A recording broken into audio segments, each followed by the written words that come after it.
Hi everyone. Welcome to Turkish Spotlight Secrets. All the details are in today's video. If you enjoy this kind of deep dive gossip and behind the scenes storytelling, hit the like button and subscribe. You can support us even more by tapping the join button right below. Thank you for being here. Now let's get into what unfolded last night. What went down in Istanbul will be discussed for a long time. What started as a refined night at a glittering venue. One of those places where every corner smells of perfume and money, turned into an emotional reckoning. The spotlight found its way to the couple everyone had been whispering about for months, Kagate and Hazal Kaya. Rumors had swirled endlessly around them, their silences read as strategy, their distance accused of being deliberate. But last night, the quiet ended. In a room packed with stars, PR teams, cameras, and the digital gaze of millions, they chose vulnerability over ambiguity and spoke in a way that changed the conversation. Their entrance alone set the tone. They walked in side by side, fingers unmistakably intertwined, unhurried, the kind of pace that says, "We are here and we're not hiding from anyone." Heads turned as the photographers clicked in waves, and the hush that followed felt loaded. The glances they shared weren't theatrical. They were the sort that build over time, a private dialect understood without words. For months they had let others narrate their story. Last night, they reclaimed it. Those close to the couple say they had decided to keep their lives discreet, letting gossip tire itself out. It wasn't that they were running, it was that they were choosing peace over noise. But then certain comments began circling, comments that poked at the edges of their patience, comments that reduced what they have to something as simple as publicity. And that's when everything shifted. If there was a line, it had been crossed. The question that cracked the night open came from a journalist standing near the stage, voice steady, eyes unblinking. How do you respond to the recent statements from a well-known businessman, someone from the past? Who says your relationship is just a PR move? The sentence fell hard. You could feel the shift in the room as attention snapped toward them.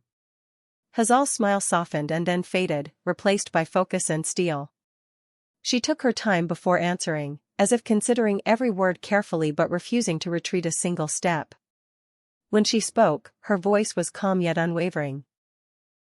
She said she would not allow the story of her life to be rewritten as a marketing tactic, that her choices were made with her heart and her mind, not with someone else's agenda.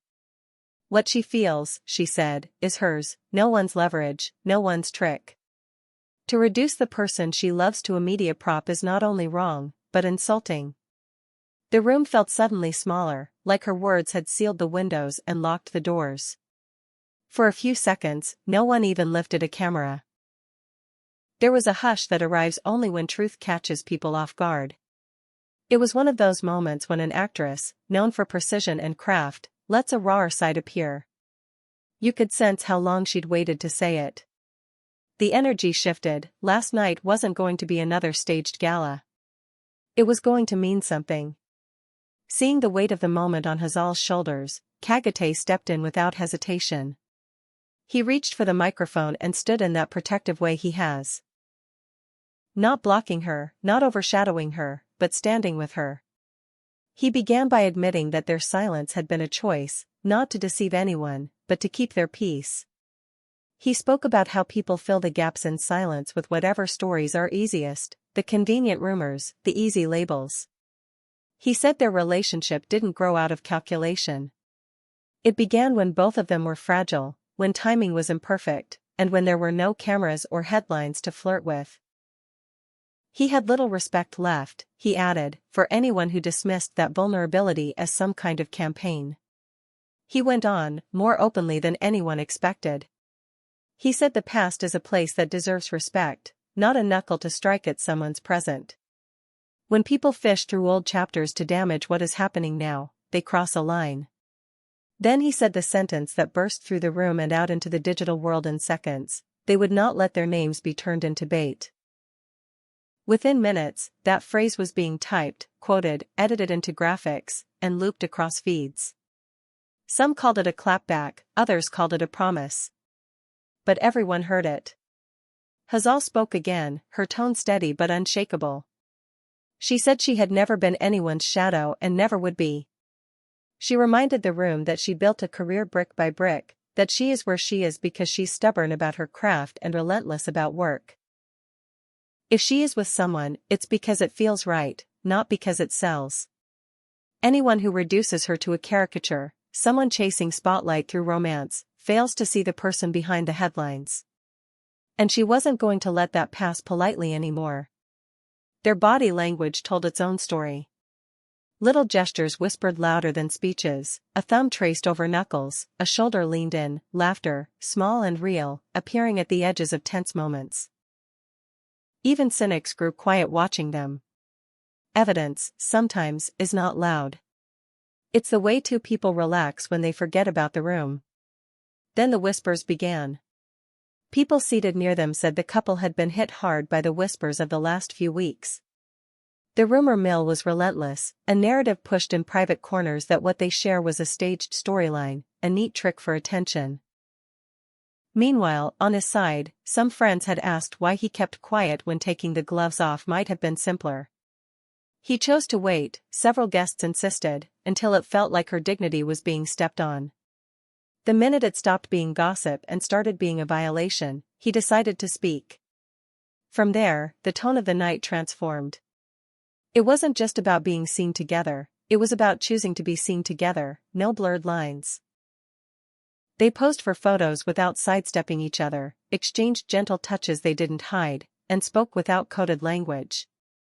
According to several attendees, there was a moment when the noise of the room fell back and he leaned toward her.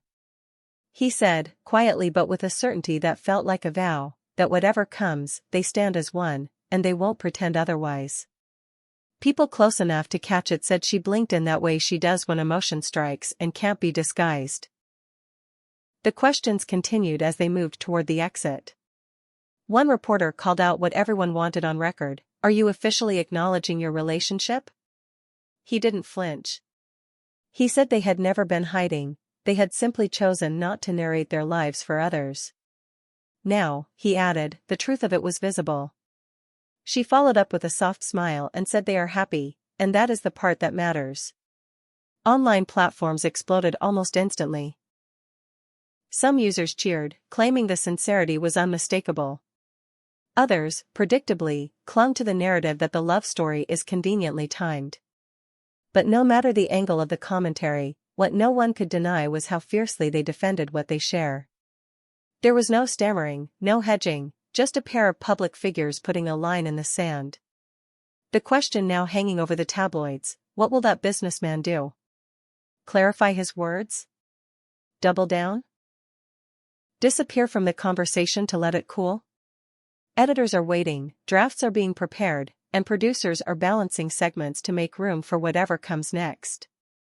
A single response, or lack of one, could tilt the way this story is remembered.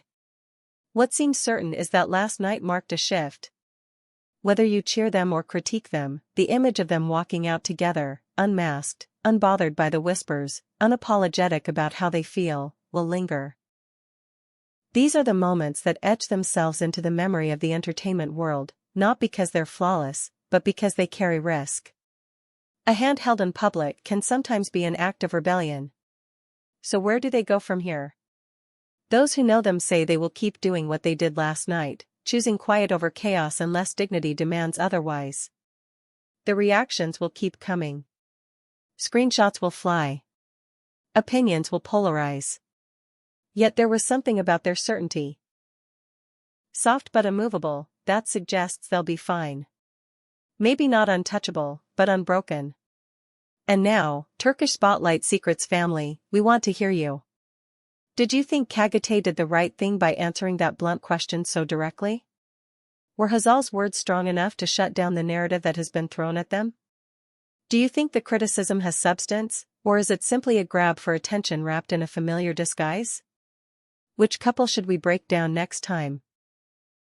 Should we keep following Kagate and Hazal's chapter, or should we take a closer look at the world of the man whose comment set all this in motion? Tell us below. Remember to support Turkish Spotlight Secrets, subscribe, drop a like, and leave your theory in the comments. If you want to take it further, press the join button and become part of our exclusive circle. Thank you for watching, thank you for listening, and thank you for caring. See you in the next one. Take care, goodbye.